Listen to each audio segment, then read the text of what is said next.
Hello, everyone. My name is Sarah Mitchell, and I'll never forget the look on my father's face when I walked into his office as the new owner of the university where he's been teaching for 20 years. If you're wondering how the daughter he denied college money to ended up purchasing the entire institution, then this video is for you.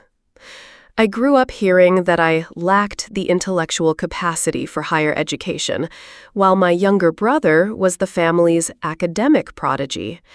My father, Dr. Richard Mitchell, tenured economics professor at Westridge University, was certain that investing in my education would be wasting money. What he didn't know was that while he was directing every penny of our family's college fund to my brother, I was quietly building a financial empire that would eventually allow me not only to pay for my own education, but to acquire the entire university. This isn't just a revenge story. It's about proving your worth when nobody believes in you, about rebuilding your confidence after years of criticism, and about the sweet irony of how life can completely flip power dynamics. If you've ever been underestimated or had your dreams dismissed, I think you'll relate to this journey. Before I continue, if you're new here, don't forget to like this video and subscribe to the channel for more stories of overcoming obstacles and personal transformation. Now, let's go back to Massachusetts, 2005, when it all began. Growing up in suburban Boston, our family looked picture perfect from the outside. My father was respected in academic circles, my mother managed the household with precision, and my brother Jason was the golden child destined for greatness. Our colonial-style home in Newton hosted faculty dinner parties where my father would parade Jason around like a prize stallion, highlighting his debate team victories and perfect SAT scores. I was usually assigned to kitchen duty or asked to play piano briefly before disappearing upstairs. The Mitchell family tradition was clear.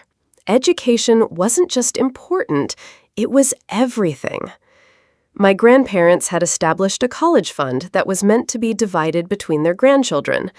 What I didn't know until much later was that my father had been gradually reallocating almost all of it to Jason's special opportunities, summer programs at MIT, private tutoring with Ivy League professors, and international academic competitions. I still remember my 16th birthday dinner at Legal Seafoods when my father announced he'd secured Jason a prestigious internship at the Federal Reserve Bank of Boston. "Some kids are just born with that spark of brilliance," he said, squeezing Jason's shoulder. When my mother gently suggested they discuss my college plans, my father dismissed it with a wave. "Sarah's more practically minded. College would be wasted on her. She should focus on finding a stable office job with benefits." It wasn't that I was a poor student. I maintained a solid B+ average while working part-time at a local tech repair shop. I had a natural talent for understanding systems and solving problems, but my father interpreted my practical approach as intellectual limitation. "Not everyone needs to be academic," he'd say, in what he thought was a kind tone. "Someone has to do the real-world jobs." Each comment was a small cut, barely noticeable individually, but collectively debilitating. The turning point came during my senior year of high school. I'd secretly applied to several colleges, including Westridge, where my father taught, hoping for at least partial scholarships. I was accepted to all of them, including a business program at Westridge that excited me. When I shared the news at dinner, expecting, finally, to earn some approval, my father's response was swift. "We need to be realistic about our resources, Sarah.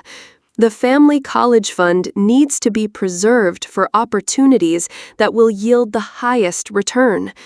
His eyes drifted meaningfully to Jason. That night, I overheard my parents arguing. My mother insisted that the fund was meant for both children. My father's voice rose.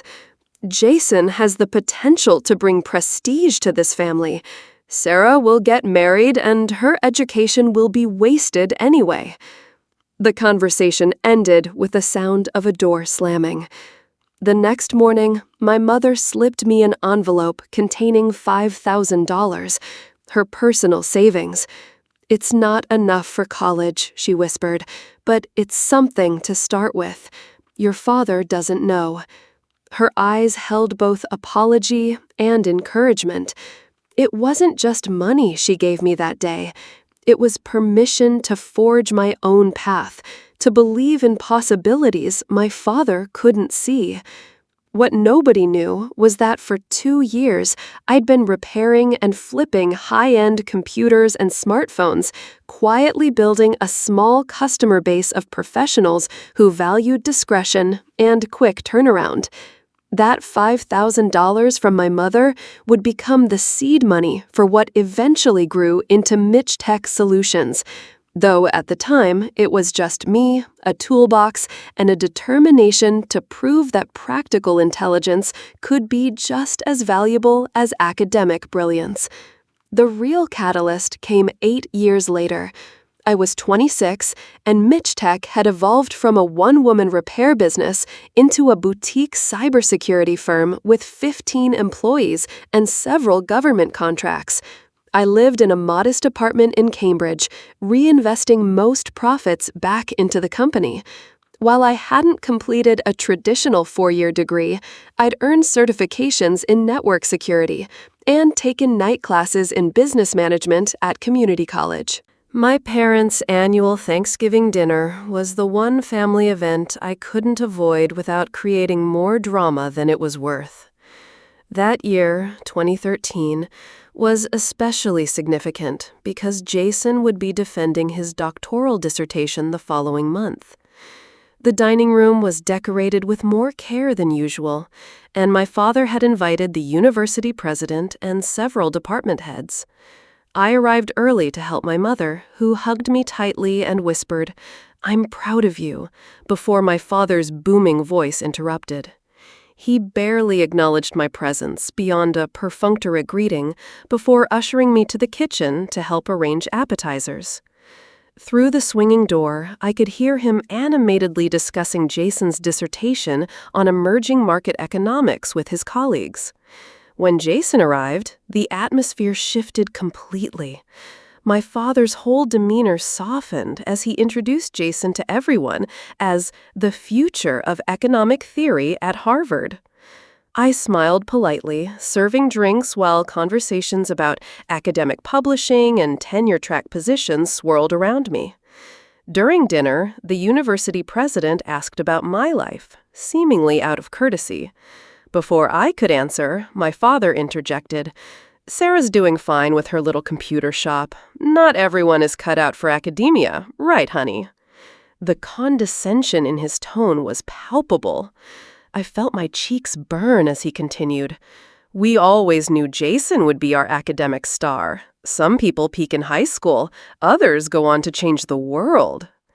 My mother tried to redirect, mentioning a recent contract I'd secured, but my father cut her off to discuss Jason's job offers. Under the table, I gripped my napkin so tightly my knuckles turned white. 8 years of building a successful business, and in my father's eyes, I was still the family disappointment. The tension escalated when dessert was served. The university president, Dr. Eleanor Banks, turned to me again. "Sarah, your mother mentioned you work in cybersecurity.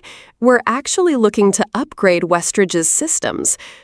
Before I could respond, my father laughed dismissively. "Eleanor, I appreciate the gesture, but Westridge needs enterprise-level solutions. Sarah fixes laptops for housewives who've forgotten their passwords." Several guests shifted uncomfortably. I smiled tightly. "Actually, Mitch Tech has contracts with 3 state agencies and a defense contractor. We specialize in vulnerability assessment and secure network architecture." My father's expression hardened. Playing with computers is hardly comparable to Jason's contribution to economic theory. Next month, he'll be Dr. Ritchell and considering a position at the Federal Reserve. The room fell awkwardly silent. Then Jason, perhaps sensing the tension, said, "Dad, Sarah's company is doing really well. I saw an article about her in Boston Business Journal last month." "A small feature in a local publication is hardly The Economist," my father replied, patting Jason's shoulder. "Now about your dissertation defense." What my father didn't know was that earlier that week, I had met with Alexander Chen, a venture capitalist who had been tracking Mitch Tech's growth.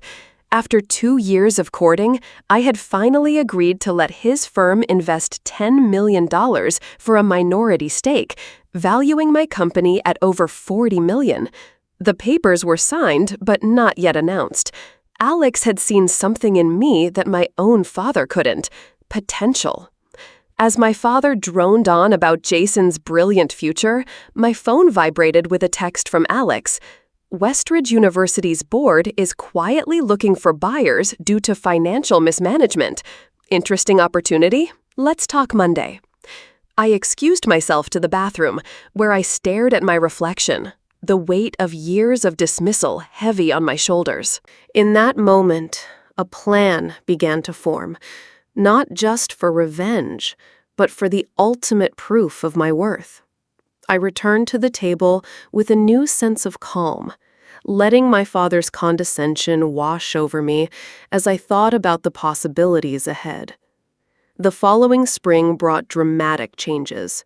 With Alex Chen's backing, I expanded Mitch Tech into enterprise security solutions, then leveraged our success to acquire 2 smaller competitors. By summer, we were rebranded as Mitchell Security Partners, with offices in Boston, New York, and Washington, D.C. Throughout this expansion, I maintained absolute privacy about my personal wealth and the company's valuation. Meanwhile, Westridge University's financial troubles worsened. Years of administrative bloat and declining enrollments had created a perfect storm. The board began quietly exploring options, including a potential sale to a large education management corporation known for aggressive cost-cutting. I followed these developments with keen interest, regularly meeting with Alex to discuss strategy. He connected me with his network of investors, and by fall, we had formed a consortium prepared to make an offer for Westridge. What made our bid unique was my insistence on complete confidentiality regarding my involvement. On paper, the bid came from MSP Educational Holdings, with no mention of my name. In December 2014, almost exactly a year after that fateful Thanksgiving dinner, my consortium's offer was accepted. The announcement would be made at the beginning of the spring semester, with the formal transition of power scheduled for February. Coincidentally, during the annual faculty recognition dinner where my father was to receive an award for 20 years of service. I received my invitation to the faculty dinner through my mother, who still didn't know about my acquisition. "Your father would never admit it, but I think he'd like you to be there," she said, hopefully, during our weekly call.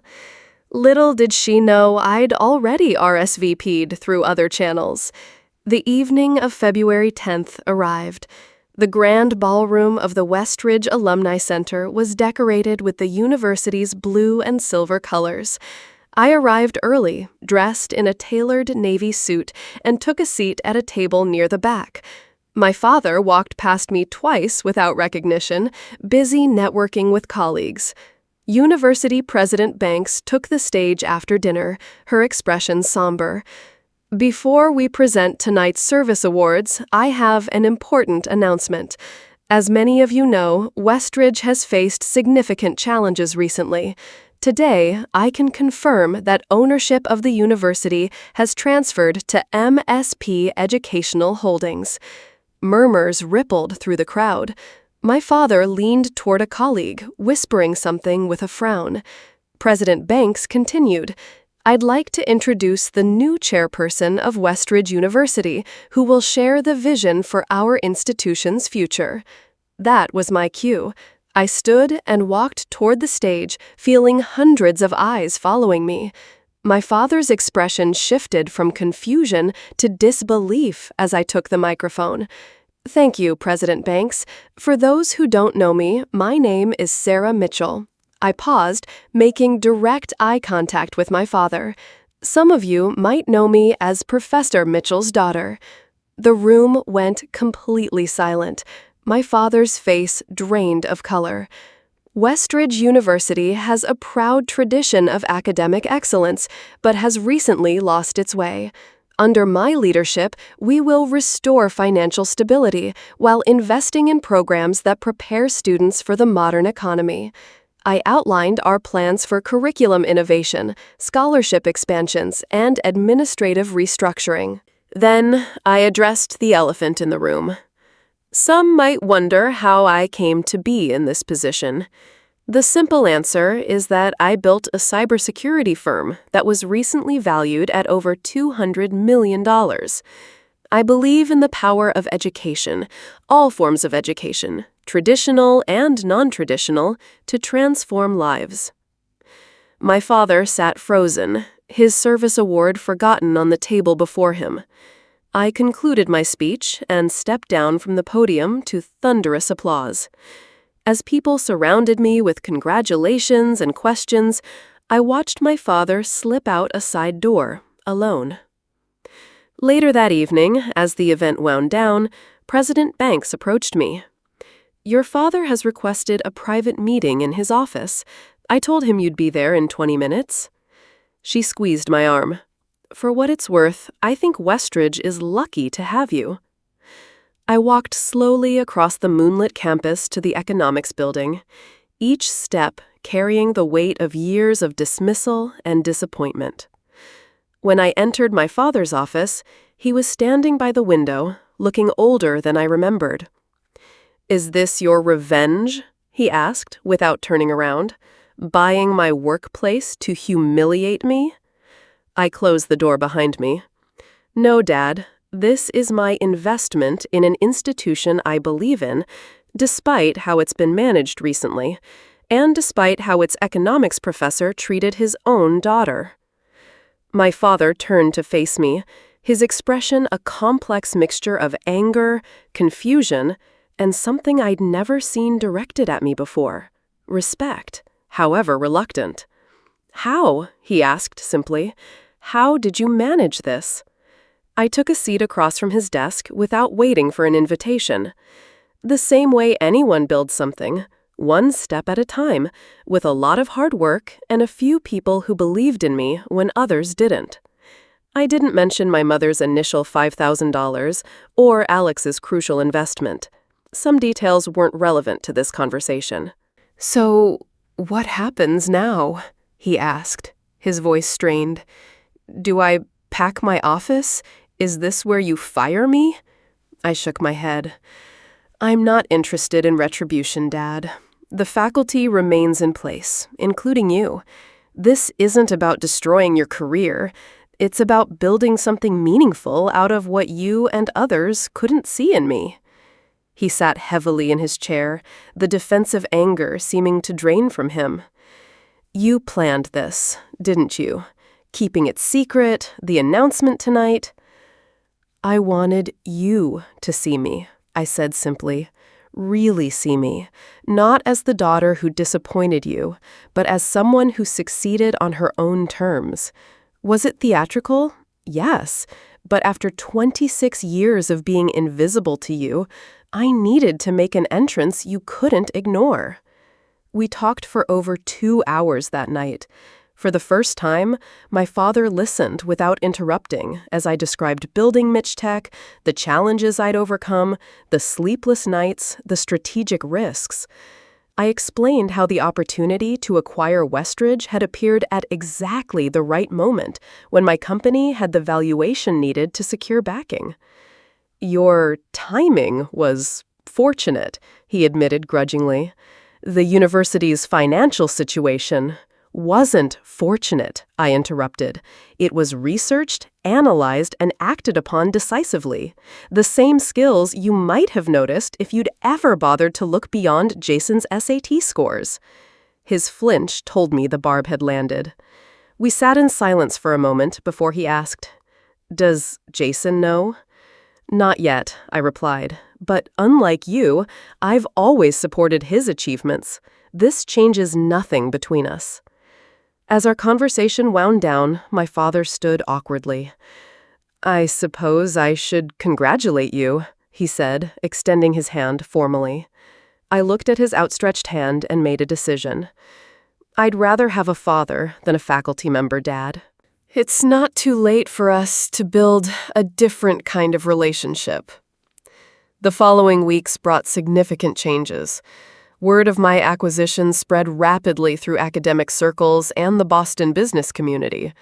The Boston Globe ran a feature story headlined, "Tech Entrepreneur Returns to Education Roots," deliberately avoiding the family drama angle I refused to discuss in interviews. My mother called the morning after the faculty dinner, her voice trembling. "Your father told me everything. Why didn't you tell me, Sarah?" "I needed to do this on my own, Mom," I explained. "Your $5,000 started me on this path, but I had to walk it myself." "He's different," she said quietly. "Quieter. Last night he told me he's been wrong about many things." Jason flew in from Chicago, where he was teaching at Northwestern. Over dinner at my Cambridge apartment, he laughed in disbelief. "All those years I was the family superstar, and you were building an empire? Talk about a plot twist." "You earned everything you achieved," I told him sincerely. "We just value different things." "Dad called me," Jason admitted. "First time he's ever asked for advice. Wanted to know how to make things right with you." I raised an eyebrow. "And what did the brilliant Dr. Mitchell Jr. suggest?" "That some problems don't have easy solutions, but acknowledging them is the first step," Jason replied. "He's proud of you, Sarah. Confused and a bit intimidated, but proud." My first year as Westridge's chairperson brought significant changes. We restructured the endowment, launched new interdisciplinary programs combining liberal arts with practical skills, and established the Mitchell Scholarship for first-generation entrepreneurs, providing full tuition to students who demonstrated practical innovation and business acumen regardless of traditional academic metrics. The most unexpected development came 6 months after the acquisition. My father requested a meeting through formal channels, appearing in my office with a thick folder under his arm. "I've been developing this program for years," he explained, laying out plans for an alternative economics curriculum that combined theoretical frameworks with practical application. The department always rejected it as too vocational, but I think it aligns with your vision for Westridge. I reviewed his proposal carefully, noting the thoughtfulness of its approach. "This is excellent work, Dad. Why didn't you ever implement it?" He hesitated. "Academic institutions resist change, and perhaps I lacked the courage to challenge conventions." He met my eyes directly. "Something you clearly don't struggle with." We launched the program the following semester, with my father as its director. At the opening ceremony, he publicly acknowledged me not just as Westridge's chairperson, but as his daughter, speaking with genuine admiration about my innovative approach to education and business. Later that evening, at a small family dinner at my parents' home, my father pulled me aside. "I saved something for you," he said, handing me an envelope. Inside was a check for $45,000, my original portion of the family college fund, with interest. "It's years too late," he acknowledged, "and frankly, insignificant compared to what you've built, but it represents my acknowledgement that I was wrong." I looked at the check, then back at my father. "Education comes in many forms," I said, "and its value isn't always measured in dollars." "A lesson you taught me," he replied quietly. I tore the check in half and handed it back to him. "Use it for the scholarship fund instead. Let it help someone else whose potential might be overlooked." The transformation wasn't instant or perfect. My father still occasionally slipped into old patterns, particularly when academic prestige was discussed. But more often, I caught him listening thoughtfully when I spoke about business strategy or technological innovation. We were building a new relationship, one conversation at a time. Today, 3 years since I acquired Westridge University, our enrollment has increased by 35%, with particularly strong growth in our innovative hybrid programs. The Mitchell Scholarship has supported 48 students who might otherwise have been overlooked by traditional academic metrics. And my father? He recently stepped down as department chair to focus entirely on the Alternative Economics program, which has become one of our most successful initiatives. As for MitchTech, now Mitchell Security Partners, we've expanded globally with offices in London, Singapore, and Toronto. Last year, we took the company public, and I rang the opening bell at the New York Stock Exchange with my mother and Jason beside me. My father watched from the audience, his expression a mixture of pride and wonder. Looking back on this journey, I realize it was never about revenge or even validation.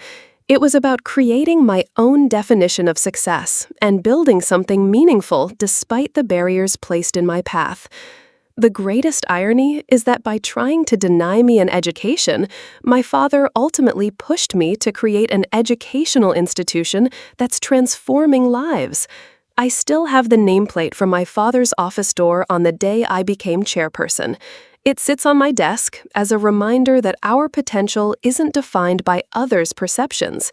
Sometimes, the people closest to us are the least equipped to see who we truly are or what we might become. If there's one thing I want you to take from my story, it's this: don't let anyone else determine your capacity for achievement. The opinions that limited you yesterday can become the fuel that propels you forward today. The most powerful validation isn't proving others wrong, it's proving yourself right. If you're facing your own version of this struggle right now, remember that success isn't always linear or traditional. Your path might look different than expected, but that doesn't make it any less valuable or meaningful. I'd love to hear your stories of overcoming underestimation or finding success in unexpected ways. Drop them in the comments below, and let's continue this conversation. If this story resonated with you, please like and subscribe for more content about transformation, business building, and redefining success on your own terms. Thank you for listening to my journey.